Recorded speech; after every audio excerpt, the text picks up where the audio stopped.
15절 16절.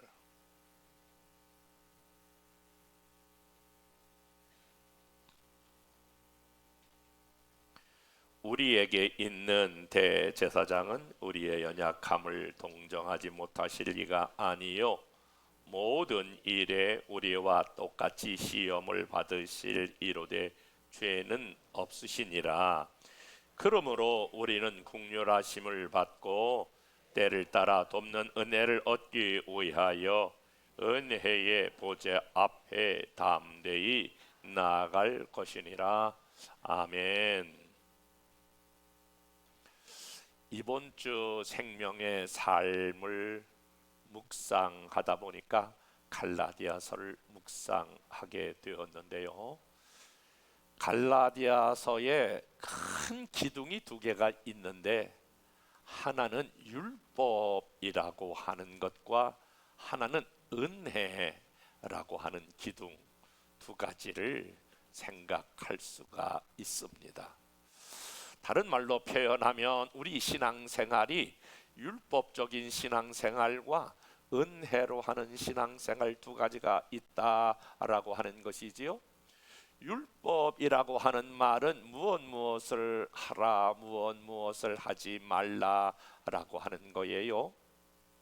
여러분들이 하나님의 말씀을 읽으면서 아마 이런 분들이 있을 거예요. 아, 맞아, 나는 이런 말씀 잘 지켰어. 아니야, 나는 이런 말씀 지키지 못해 마음이 너무너무 걸려. 이렇게 율법적으로 우리가 신앙생활을 접근하면 두 가지 중에 하나는 여러분들이 경험하게 될 거예요.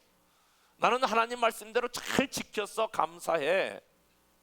이제 그것이 좀 넘어가면 아, 나는 하나님 말씀대로 잘 사는 사람이야. 그래서 찾아오는 것 중에 하나가 교만일 수 있고요. 교만은 반드시 다른 사람을 정죄하거나 판단할 가능성이 있다라고 하는 말씀을 드렸어요. 그런데 한국의 대다수의 많은 그리스도인들은 그 말씀대로 살지 못하기 때문에 마음에 늘 무거움이 있어요. 아, 내가 예수 믿은 지 10년 20년 됐는데 아직도 내가 사랑하라 용서하라 기도하라 기뻐하라 감사하라 이 말씀대로 살지 못하는 무거움이 있기 때문에 많은 그리스도인들은 수고하고 무거운 짐진 자들아 내게로 오라 내가 너희를 쉬게 하리라 이 말씀을 듣고도 여전히 어깨가 무거운 채 쭉 늘어진 채 뭔가 그리스도인들은 또 다른 정죄감, 예수 믿어도 그렇게 기쁘지가 않아요. 예수 믿어도 그렇게 막 에너지가 없는 정죄감에 빠져서 말씀대로 살지 못하는 그러한 이유로 그리스도인이 살아가고 있거든요. 그런데 사실은 이 율법은 하나님의 말씀은 마치 거울과 같아서 거울을 보면서 우리가 화장을 고치지 않겠어요? 그리고 거울이 있어야 화장을 고치는 것처럼 하나님의 말씀은 우리로 하여금 말씀대로 살았는지 못 살았는지를 보게 되는 거울이란 말이에요. 그래서 말씀을 보면서 우리가 나는 제대로 살지를 못했구나 그러면서 이 율법이 우리로 하여금 말씀대로 살지 못한 나 자신을 바라보면서 깊은 절망감을 느끼면서 그 다음 스텝이 뭐냐면 야, 나는 이제 율법 앞에 서면 그대 앞에만 서면 나는 왜 작아지는지 은혜가 되시나요? 율법 앞에만 서면 나는 작아지는 사람이 되는데 그래서 우리를 어디로 율법이 인도하느냐면은 우리의 죄의식에서 이 죄를 해방시켜 주시는 그리스도에게로 인도하는 줄로 믿습니다. 그리스도는 우리의 모든 죄를 속량하시고 우리를 믿음으로 말미암아 의롭다고 칭해 주시는 놀랍게 우리를 율법에서부터 해방시켜 주시는 분이 그리스도인 줄로 믿습니다. 그것을 가리켜서 다 같이 한번 따라서 봅시다. 은혜. 다시 한번 은혜. 값없이 죄 속량함을 받고 율법에서 해방되어 우리가 의롭다함을 받는 게 은혜거든요. 그래서 저는 은혜에 대한 말씀을 전하려고 그래요. 오늘 이 시간에 은혜가 파도처럼, 은혜가 쏟아지는 소낙비처럼 저와 여러분에게 넘치기를 주님의 이름으로 축복합니다. 여러분이 신앙생활 얼마나 하셨는지 모르겠지만 저는 목회 한 40년 이렇게 해오면서 한 가지 놀라운 것을 발견했어요. 직분이 목사이든 장로이든 권사이든 집사이든 여러분이 50년 신앙생활했던 60년 신앙생활했던 40년 30년 신앙생활했던 여러분이 잘 살든 어떠한 학벌을 가지고 있든 신앙생활할 때 무엇을 맡았든 아무 상관이 없어요. 마귀가 여러분에게서 은혜 하나만 싹 빼나가면 그 사람은 무엇을 하든지 어떤 일을 하든지 뭐든지 다 힘들다고 말해요. 어렵다고 말해요. 기쁘지 않다고 말해요. 고통스럽다고 말해요. 저와 여러분에게서 은혜 하나만 빼가면 여러분들은 아무것도 아니에요. 그 목사라고 할지라도 늘 그 입에서 불평과 원망이 나와요. 장로라고 할지라도 그 사람에게서 은혜 하나만 딱 빼가면 그 사람은 껍데기예요, 껍데기. 유명한 기독교 작가 필립 안시가 이런 얘기를 했어요. 기독교를 정의할 만한 여러 가지 단어가 있다. 정의, 자비, 인내, 소망, 사랑.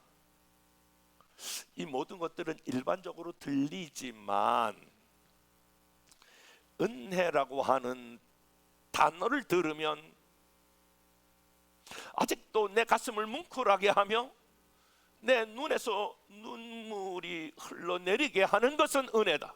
왜 그러냐면 은혜는 아직도 살아서 내 삶을 움직이고 있기 때문이다 라고 하는 거예요.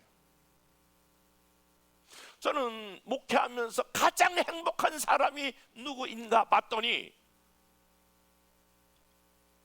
은혜가 그 사람 위에 머물러 있는 사람, 이 사람이 가장 행복한 사람이더라고요. 그렇게 실패했는데, 그렇게 어려움이 있는데도 저길 가봐도 그 사람이 있고 여길 가도 그 사람이 있고 그렇게 어려운 일 당한데도 여전히 쓰러지지 아니하고 넘어지지 아니하고 헌신하고 봉사하고 충성하는 사람이 있는데, 아니 어떻게 그렇게 할 수 있어요? 그 정도면 쓰러지고 넘어지고 깨지고 자빠지고 그만해야 되는데, 아니 어떻게 그 자리에 있을 수 있어요?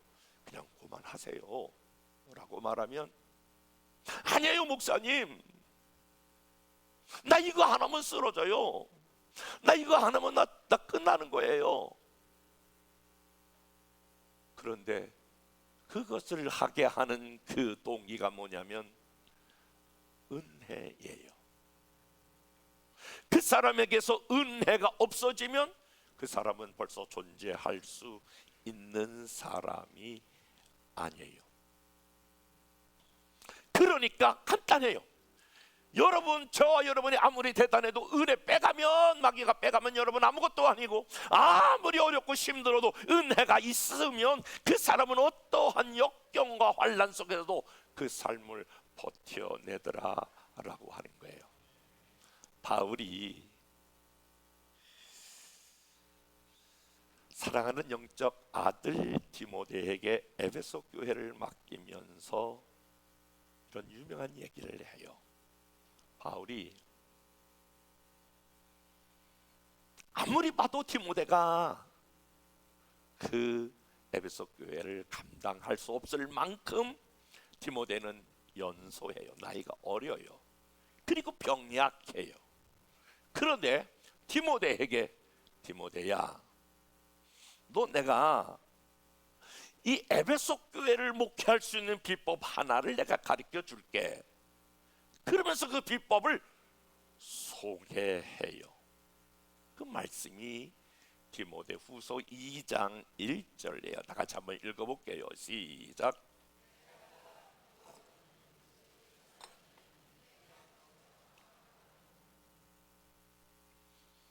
내 아들아, 그러므로 너는 그리스도 예수 안에 있는, 다 같이 한번 따라해 볼까요?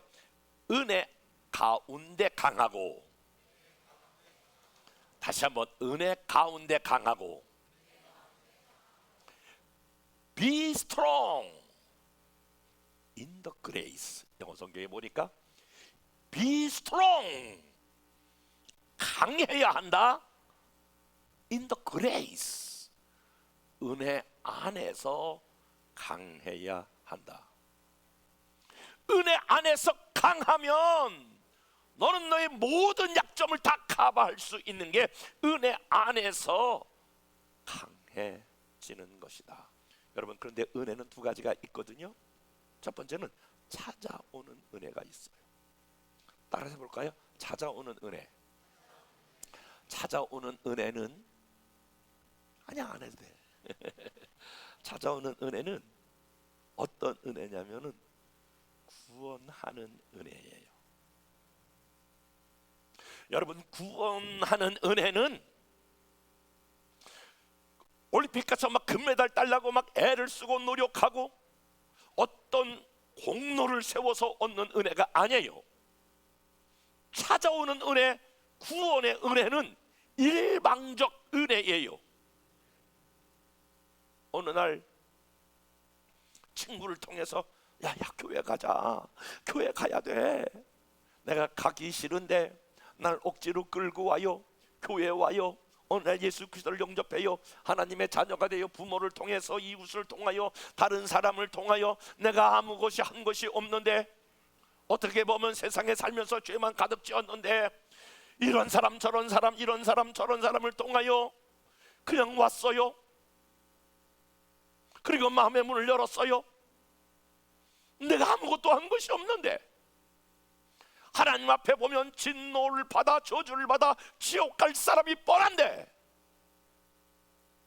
그런데 값없이 주시는, 아무 공로와 자격이 없음에도 불구하고 값없이 주시는, 찾아오시는, 일방적으로 찾아오시는 그 구원의 은혜로 말미암아 저와 여러분들이 구원받았으면 아멘. 찾아오는 은혜가 있어요.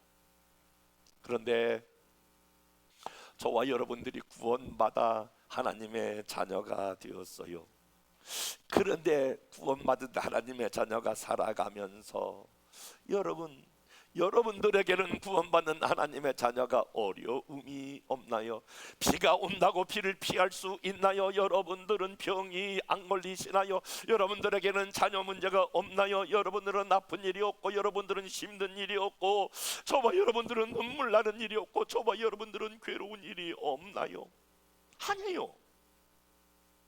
똑같이 하나님의 자녀로 살아가면서 사업적인 어려운 일, 자녀의 어려운 일, 크고 작은 이런 일 저런 일, 거시기한 일 거시기한 일, 이런 일 저런 일 많이 만난다, 그런 말이에요. 그런데 하나님의 자녀로 살아갈 때마다 우리는 동일하게 크고 작은 이런 일들이 많이 있지만, 그것은 찾아오는 은혜가 아니고, 그때 얘는 가만히 있으면 안 되고 은혜의 보좌 앞에 담대히 나아가야 할지니라. 여러분, 다 같이 한번 히브리서 4장 16절 말씀을 읽어볼까요? 시작.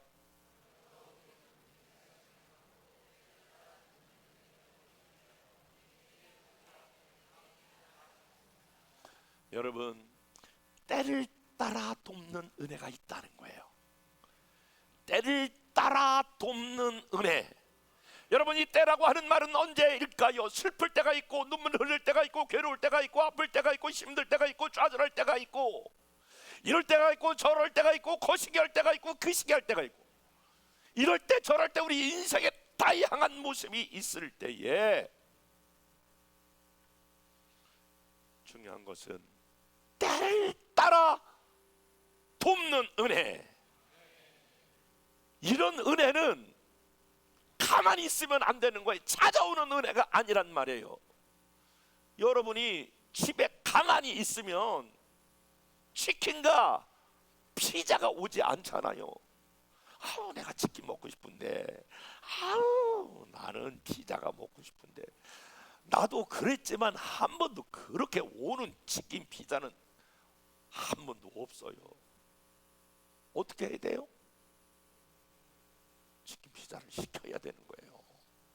치킨 피자집에다가 전화를 걸어가지고 돈을 내고, 여기 치킨 2마리요, 피자 2마리 이렇게 시켜야 치킨 피자가, 아니 2판, 저거 딱 웃는 거 보네, 감 잡아서 2판 이렇게 해야 치킨 피자가 오는 것처럼, 가만히 있으면 오는 게 아니라 때를 따라 돕는 은혜는 은혜의 보좌 앞에, 아우, 나는요 초신자인데요, 아우, 나는 제대로 신앙생활을 하는 게 없는데요, 이렇게 쭈삣쭈삣 거리지 말고, 나는 하나님 앞에 별게 한 게 없는데요, 이렇게 망설이지 말고, 난 그동안 주님 앞에 헌금도 잘 못했는데요, 이렇게 뒷걸음치지 말고, 아멘, 딱 준비하고 있어봐. 담대히 나아갈지니라. 담대히 보좌 앞에 나아갈지니라. 아멘. 그러면 하나님이 슬플 때는 기쁨의 은혜를 주세요.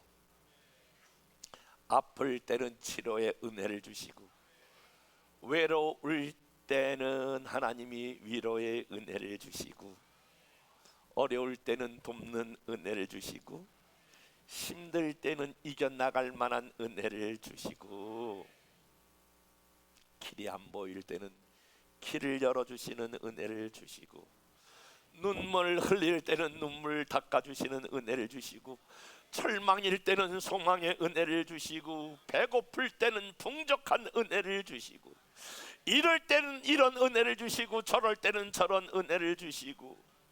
중요한 건 가만히 있으면 안 돼요. 가만히 있으면 안 되고, 은혜의 보좌 앞에 담대히 나가셔야 될 줄로 믿습니다. 사실 지난주 말씀을 전했던 것처럼 우리나라는 지금 포괄적 차별금지법도 그런 면에서, 하나님, 이 나라를 불쌍히 여겨주세요. 이 나라를 긍휼히 여겨주세요. 그래서 이 사람들 보라고 하면 안 되는 거예요. 1%도 정치적인 것으로 나가면 안 되는 거예요. 하나님 보좌 앞에 우리가 담대히 나아가 이 어려운 때를 불쌍히 여겨달라고 나아가야 될 줄로 믿습니다.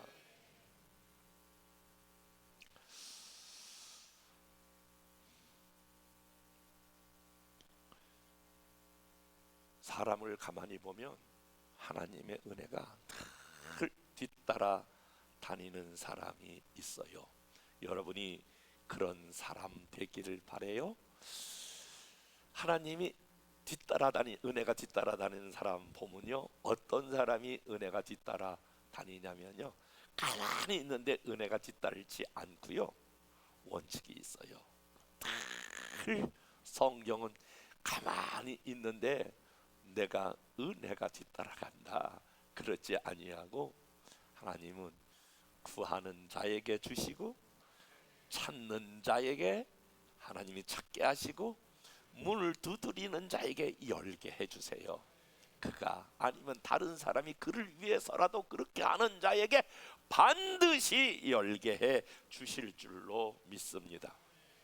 여러분, 먼저 이 은혜를 경험하기 위해서 여러분 반드시 한 가지 먼저 선행될 게 있어야 되는데, 내가 여러분 한 사람 한 사람이 꼭 은혜가 필요한 사람이라고 하는 것을 자각하는 게 필요해요. 난 정말 은혜가 필요한 사람이다라고 하는 게 여러분 이게 먼저 그것이 강하게 와야 돼요. 저는 목회 40년 이제 넘어가는데, 제가 40년을 이렇게 뒤돌아보면서 세 가지의 큰 깨달음이 왔어요. 처음에 30살에 전도사로 개척해가지고 한 15년, 20여간은 첫 번째 깨달음이 뭐냐면, 야, 사람이 신앙생활은, 목회는 열심히 해야 된다. 이걸 처음에 배웠어요. 그래서 물불을 가리지 아니하고 열심, 제 목회 철학이 열심이었어요. 열심이 특심이었어요. 아주 열심도 보통 열심이 아니라 열심이 특심인 사람, 이게 제 별명이 될 만큼 아주 열심히 했어요. 하나님 앞에. 얼마나 열심히 했냐면 아무튼 열심히 했어요. 막 금식하고, 막 1년에 3분의 1은 막 금식하고, 막 30대 40대 초반까지 막 금식 철야, 하여간 3분의 1은 금식과 철야로 보냈어요. 그런데 40대 중반쯤 지나면서 이렇게 뒤돌아보니까 이렇게 막 사람이 막 열심으로만 가지고 목회가 되는 게 아니다 라고 하는 걸 깨달았어요.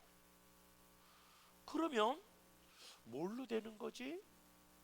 이런 깊은 고민과 하나님 앞에 갈등을 갖다가, 두 번째 깨달은 게 사람이 약한 존재이구나 라고 하는 걸 깊이 깨달을 때가 있었어요.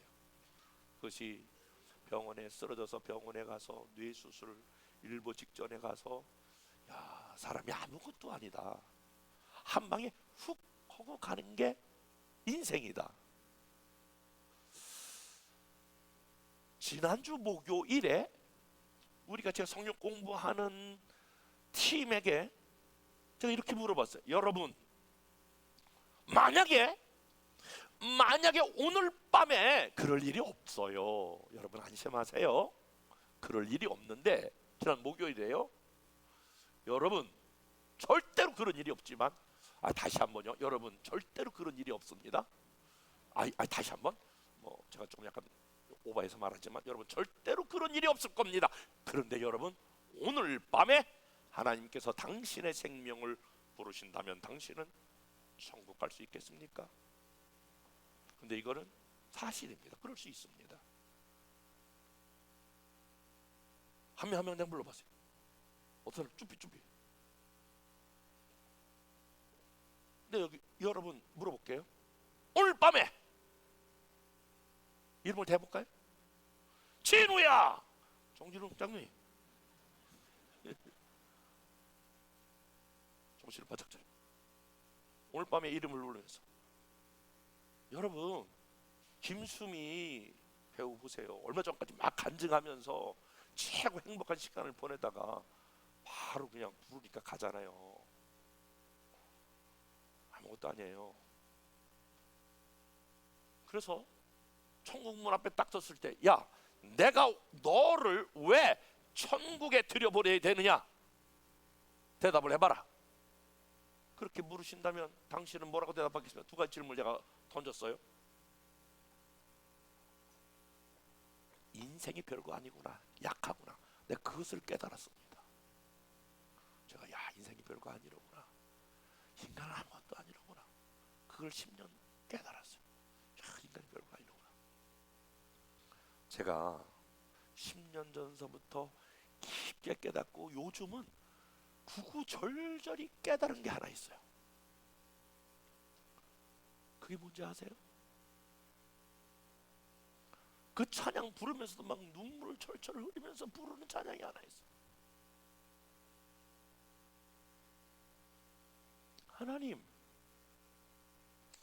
하나님의 은혜가 아니면 나는 살아갈 수가 없습니다. 30대에 너 막 하면 되지 뭐 안 되는 게 뭐가 있어. 막 날고 뛰었는데, 여러분 저 날르는 거 못 봤죠? 30대 막 날아다녔어요. 날아다니는 거 못 봤죠? 막 날아다녔다니까. 근데 지금은 하나님의 은혜가 아니면 나 한 발자국도 뛸 수 없어요. 하나님의 은혜가 아니면 난 살아갈 수가 없어요. 하나님의 은혜가 아니면 난 한 영혼도 변화시킬 수가 없어요. 하나님의 은혜 아니면 나는 하루도 한 번도 난 강단에 설 수가 없어요. 하나님의 은혜 아니면 나는 한 시간도 다른 데서 부흥에 인도할 수가 없어요. 나는 하나님의 은혜가 필요한 사람이에요. 이게 얼마나 구구절절히 제 마음에 와닿는지 몰라요. 하나님의 은혜가 필요한 사람. 사랑하는 여러분, 한 사람 한 사람이 하나님의 은혜가 필요한 사람인 것을 깨닫는 사람은 세 가지 은혜를 구하게 되어 있어요. 첫 번째, 저와 여러분이 구해야 될 은혜는 하늘에 쌓아둔 은혜를 구해야 될 줄로 믿습니다. 따라서 해볼까요? 하늘에 쌓아둔 은혜. 시편 31편 19절 말씀 다 같이 읽어보겠습니다. 시작. 주를 두려워하는 자를 위하여 쌓아두신 은혜, 곧 주께 피하는 자를 위하여 인생 앞에 베푸신 은혜가 어찌 그리 큰지요. 여러분, 쌓아두신 은혜, 여러분 생각만 해도 여러분 풍성하지 않아요? 따라서 해볼까요? 쌓아두신 은혜. 그 쌓아두신 은혜가 뭘까? 야, 생각만 해도 여러분 풍성하잖아요. 쌓아두신 은혜가 있다는데, 과연 이 쌓아두신 은혜를 누구를 위하여 준비했을까? 그러다가 이 쌓아두신 은혜는 어떤 사람일까? 그러다 그 앞에 뭐라고 되어 있냐면, 주를 두려워하는 자를 위하여 쌓아두신 은혜, 곧 주께 피하는 자를 위하여 인생 앞에 베푸신 은혜, 이렇게 되어 있거든요. 여러분, 여기 새 한 마리가 있다고 생각해 보세요. 하늘을 날아요. 그런데 벼랑간에 팍 폭풍우가 쳐요. 비바람이 막 몰아쳐요. 새가 이 폭풍우를 뚫고 나가는데, 비바람과 폭풍우가 막 몰아치는데 이 새가 막 날아가다가 어머나 이 폭풍을 이겨내지 못하고 폭풍우 비바람에 막 날갯짓으로다가 날개가 찢겨 피를 흘리고 떨어지고 어느 초마 밑에서 퍼덕이고 있어요. 우리가 인생을 살다 보면 평범한 일도 있지만 벼랑간에 어느 날 갑자기 몸이 이상해요. 정기검사를 받았어요. 큰 병원에 가보라고 그러네요. 큰 병원에 가서 검진을 받았더니 이게 웬일이에요? 6개월 시한부 암 판정을 받았어요. 전혀 예상하지 못했어요. 전혀 그럴 리가 없다고 나는 생각을 했는데, 이렇게 인생의 폭풍 후 우리는 벼랑간의 두려움을 경험하게 될 때요, 내 자녀는 전혀 이상이 없다고 생각했는데 어느 날 내가 전혀 생각 밖으로의 내 자녀가 행보를 걸어가고 있어요. 자녀 때문에 급작스러운 일을 만나요. 우리 가정은 탄탄하고 우리 가정은 이상이 없다라고 생각하는데 어느 날 가정의 행복이 금이 가고 깨지기 시작해요. 가정의 위기를 만나요. 어떤 어려움이 있어도 나의 사업은 전혀 문제가 없다고 생각하는데 결정적인 사업 항방에 사업이 흔들리기 시작해요. 내 재정적인 기반이 무너지기 시작해요. 여러분, 우리는 언제든지 어느 때든지 이런 위기 앞에 노출되어 있을 때가 있단 말이에요. 그런데 우리가 그런 위기 앞에 있을 때에 주를 두려워하는 자를 위하여 쌓아두신 은혜, 이때는 하나님 앞에 나아가서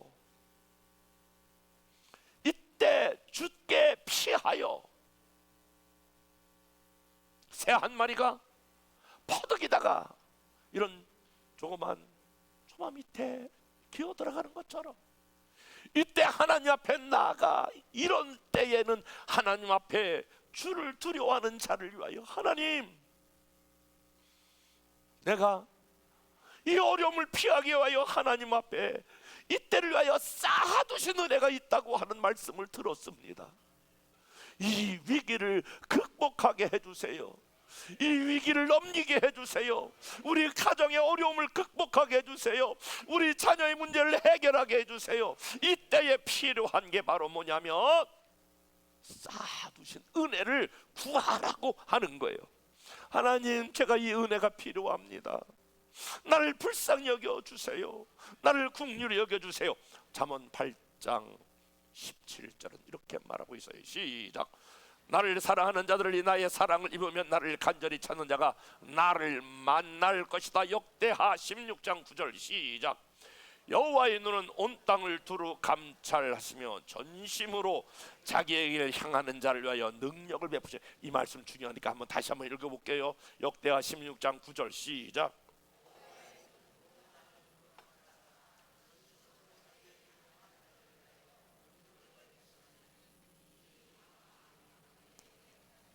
자 보세요.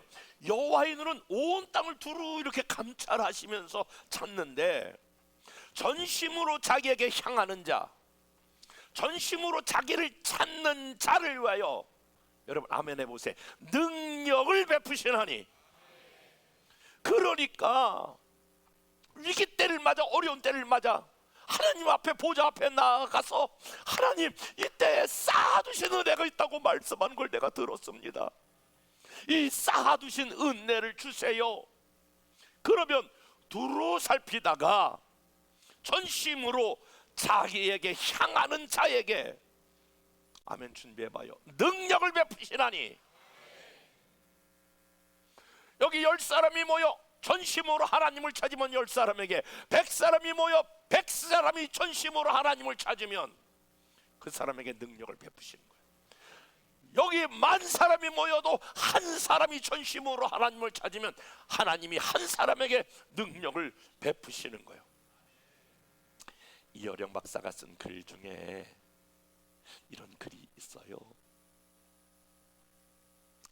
조류학자하고 대화를 나누는데, 아니 제비가 이 5마리 새끼들에게 이 먹이를 주는데, 아니 어떻게 먹이들을 그렇게 골고루 주는가, 그것이 궁금해서 이어령 박사가 조류학자에게 질문을 해요.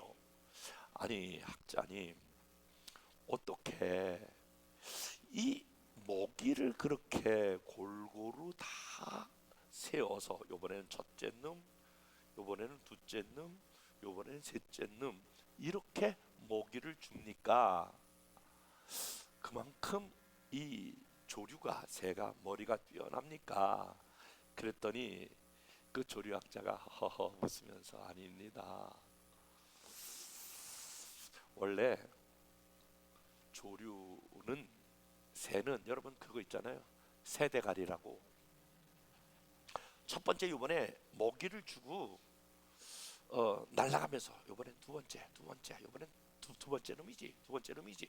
그리고 벌레를 딱 무는 순간에 두 번째 놈을 잊어버린다는 거예요. 그러니까 새대가리지. 그래서 어떤 놈이지? 잊어버린다는 거예요. 그런데 새는 이렇게 새집에서 떨어져서 죽는 놈은 있어도 굶어 죽는 놈은 없다는 거예요. 그런데 어떻게 걔네들이 굶어 죽지 않고 전부 다 사느냐? 그 조류학자에 의하면 새는 본능적으로 배가 고프면 입을 크게 벌린다는 거예요. 그러니까 어미 새는 잊어버려. 누가 어떤 새끼를 주었는지 일란성 쌍둥이니까 잊어버리지만, 어미는 입을 크게 벌린 놈을 향하여 주면 본능적으로 입을 크게 벌린다는 거예요. 그 놈을 주면 그 놈이 먹고 다음에는 배가 부르면 아멘, 매매 이렇게 버린다는 거예요. 그런데 배고프면 아멘 아멘 이렇게 버린다는 거예요. 그럼 그름 주면 그름이 먹고 가만히 있고, 또 그 다음에 안 먹은 놈이 아멘 이렇게 버린다는 거예요. 그름 주면 다 골고루 잘 쳐잡수시고 건강하게 새끼들이 다 잘 자란다는 거예요. 여러분, 은혜, 찾아오는 은혜, 구원의 은혜는 공평하지만 찾아가서 구원, 하나님께서 우리에게 쌓아둔 은혜는 공평한 은혜가 아니라 전심으로 찾는 자에게 은혜 위에 은혜로라. 그래서 은혜 받는 사람이 더 받는 거예요. 여러분이 은혜 위에 은혜가 뛰어난 사람 되기를 주의 이름으로 축복합니다. 그 제비 얘기를 하니까 또 생각나는 게, 여러분 계속 물었다는 거예요. 이어령 박사가. 아니, 사람들이 가만히 보니까 새는 전부 다 새는 다 잡아먹네. 뭐 날아가는 새를 새총으로 썼든지 뭐 약을 놓던지 뭐 엽총을 쏴가지고 새라고 하는 새는 다 잡아먹는데, 아니 어떻게 제비는 안 잡아먹냐고 그랬더니 조류학자가 하니까, 새는 가만히 보니까 가장 사람과 가까운 곳에 집을 짓는 게 제비라는 거예요. 제비는 이제 안 잡아먹잖아 사람들이. 왜 안 잡아먹냐고 그러니까, 제비는 사람을 가장 의지해가지고 나 잡아먹어라 그래가지고 이렇게 지니까, 의지하는 그 제비를 사람들은 진짜 자기를 믿기 때문에 잡아먹을 수가 없어가지고 안 잡아먹는다는 거예요. 제가 그 얘기를 이렇게 책에서 읽으면서 그럴 수 있겠구나. 제가 지난주에 대전에서 집회를 했거든요. 약간 시간이 남아서 점심을 먹고 운동을 했어요. 약간 공원 같은 데가 이렇게 있더라고요. 그래서 공원 같은 데를 한 시간이 한 30분 정도 걸어야 되겠다. 근데 운동을 싶고 한 20분 동안 막 걸었더니 다리가 아프더라고요. 그래서 요즘은 공원 같은 데 이렇게 막 운동기구가 많아가지고 한 20분 정도 가니까 다리가 아파서 이런 벤치가 있어서 벤치에 이렇게 앉아서 쉬고 있는데, 좀 깊은 숨을 이렇게 막 몰아쉬고 있는데, 저보다 약간 나이가 많으신 것 같은 약간 노신사가 막 오더니 제 옆에 앉지 않고 주머니에서 뭐 이렇게 막 꺼내더라고. 꺼내는 걸 보니까, 첫째는 핸드폰을 꺼내고, 두 번째는 지갑을 꺼내고, 세 번째는 열쇠를 꺼내고 내 옆에 이렇게 놓더라고요. 그러더니 그 한 5m 옆에 있더니 막 철봉 그런 데 가서 막 운동을 하고 막 이것도 막 돌리고 막 철봉을 하더라고요. 그래서 이 사람이, 아니 여기 뭐 CCTV가 있나, 이걸 다 옆에 놓고 저 사람이 가면 어떡하나, 그래가지고 내가 그걸 지키고 있었어요. 근데 그 사람이 그렇게 하고 그 옆에 있는 화장실로 들어가더라고요. 화장실 들어가가지고 안 나오는 거예요. 3분, 5분, 7분 돼도 안 나와. 근데 나는 그 사람이 이거 맡아주세요 이러지도 않았는데 난 그거 지키고 있는 거예요. 아니 내가 이제 가도 되는데 가면 이거 어떡하지? 이런 생각이 들어가지고 내가 15분을 지키고 있었어. 그 사람이 나중에 이렇게 왔는데, 아니 사장님 이거 여기 두고 가면 어떡해요? 누가 가져가면 어떡해요? 아니 사장님은 안 가져갈 것 같아서 여기 놨어요 이러더라고. 그래서 내가 이 사람 믿음이 되게 좋다 그러면서 그렇구나, 믿으니까 내가 꼼짝 못하는구나 그러면서 번뜩 무슨 생각이 나냐면, 내가 진짜 궁금한 게 하나 있어. 가르쳐 줘 보실래? 목욕탕에 가면 남탕에는 이런 게 있는데, 진짜 궁금한 거, 여탕에 있는지 모르겠는데 남탕에는 이런 게 있어. 여탕을 내가 한 번도 안 가봐서 몰라. 남탕에는 이런 게 있어. 맡기지 않는 물건은 책임지지 않습니다. 여탕이 있어요? 있구나. 주님이 이렇게 말해. 맡기지 않는 건 난 책임 못 져. 여러분, 어려운 일이 있을 때에, 힘든 일이 있을 때에 혼자 끙끙거리지 말고, 아멘, 준비해봐. 하나님께 쌓아둔 은혜가 있기 때문에 그때 하나님 보좌 앞에 담대히 나아가. 하나님 쌓아놓은 은혜가 있다고 그러는데 쌓는 은혜를 주시기를 원합니다. 여러분, 그 은혜가 있을 뿐만이 아니라 이미 주신 은혜가 있다고 그래요.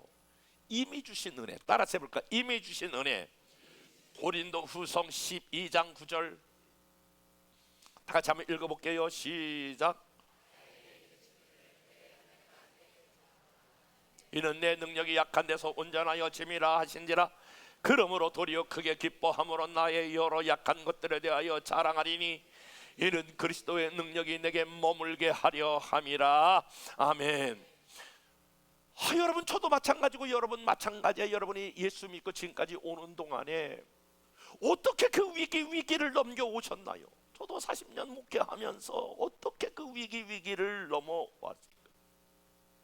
그 위기를 가만히 생각하면 하나님의 은혜로 그 한 고비를 넘기고, 은혜로 그때 그 고비를 넘기고, 길이 없었던 것 같은데 하나님의 은혜로 그 은혜를 그 고비로 넘기고, 1년 전에 여러분이 당했던 그 어려움 하나님의 은혜로 그 고비를 넘기신 줄로 믿습니다. 3년 전에 그 어려움 여러분의 은혜로 그 고비를 넘기신 줄로 믿습니다. 지금 여러분들이 마른 장작같이 아무것도 없고 바싹바싹 말라가는데 삶을 여러분들이 경험한다면 지나간 날들 여러분들에게 베푸신 하나님의 은혜를 기억하셔야 합니다. 이미 주신 은혜를 묵상하셔야 합니다. 바울이 지금 육체적 가시 때문에 고통당하여 하나님이 육체적 이 가시를 없게 해주세요 라고 기도할 때에 하나님께서 바울아, 너 지금 가시를 빼는 것보다 내가 받은 은혜가 넘치지 않느냐, 너 과거에 받은 은혜를 기억해야 한다, 이런 말씀을 주세요. 그러니까 바울이 무슨 이야기를 하냐면 내 은혜가 내게 족하도다. 저는요 꼭 기억하는 게 이 말씀이에요. 제가 힘들 때마다, 위기에 봉착할 때마다 지나간 날들 하나님께서 어떻게 나를 인도하셨는가, 우리 교회를 어떻게 인도하셨는가, 그런 거 생각할 때마다 막 가슴이 뭉클뭉클해져. 그리고 어느 때는 막 벌떡 일어나서 무릎을 꿇고, 하나님의 은혜 어떻게 내가 잊어버릴 수 있어요? 하나님 은혜가 어떻게 얼마나 큰지 지나간 날들 눈물이 주르르 흘려서 하나님 내게 베푸신 과거의 은혜, 교회를 향한 하나님의 은혜, 할렐루야. 어두운 밤 길이 보이지 아니할 때에, 방향이 잡히지 않을 때에, 내일이 없다고 생각할 때에 여러분 지나간 날들 하나님께서 여러분에게 베푸신 은혜, 여러분 그러면 어떤 가사가 떠오르냐면 당연한 것 아니라 은혜였어. 당연한 것이 하나도 아닌 모든 것이 은혜였다라고 하는 말이 아멘이에요. 뿐만이 아니라 하나님께서 우리에게 세 번째 은혜가 있는데 오고 있는 은혜예요. 여러분, 하나님께서 여러분에게 오고 있는 은혜를 준비하셨어요. 시편 102편 13절 다 같이 한번 읽어볼게요. 시작. 주께서 일어나사 시온을 긍휼히 여기시리니 지금은 그에게 은혜 베푸실 때라, 정한 기한이 다가옵니다. 여러분 이 말씀만 다시 한번 읽어볼게요. 정한 기한이 다가옴이니라. 시작. 다시 한번 시작. 한 번만 더 시작. 아직 여러분이 받은 은혜가 부족하다고 생각되어지면 여러분 이 말씀 꼭 기억하세요. 아직 하나님께서 준비된 은혜가 내게 오지 않았다. 여러분 그거 아세요? 저를 보세요. 2분 내에 설교를 마칠게요. 저를 보세요. 하나님은 1년에 받을 은혜가 있고 2년에 받을 은혜가 있고 3년에 받을 은혜, 4년에 받을 은혜, 5년에 받을 은혜가 치밀하게 정한 때 주실 은혜가 다 준비되었음을 믿으시면 아멘. 3년에 받을 은혜가 있는데 2년 11개월 29일이 되어도 안 주셔. 3년이 되어야 그 은혜를 주셔. 제가 안타까운 것은 아니 2년 11개월 29일까지 잘 기다리다가 아니 하루만 더 기다리면 하나님 그 은혜가 임하는데 그 하루를 못 기다려 가지고 그리고 포기하며 끝나는 사람이 너무 많아. 옆에 사람과 인사해봐. 집사님 조금만 더 기다려. 이렇게 해봐. 집사님 조금만 더 기다려. 한 번만.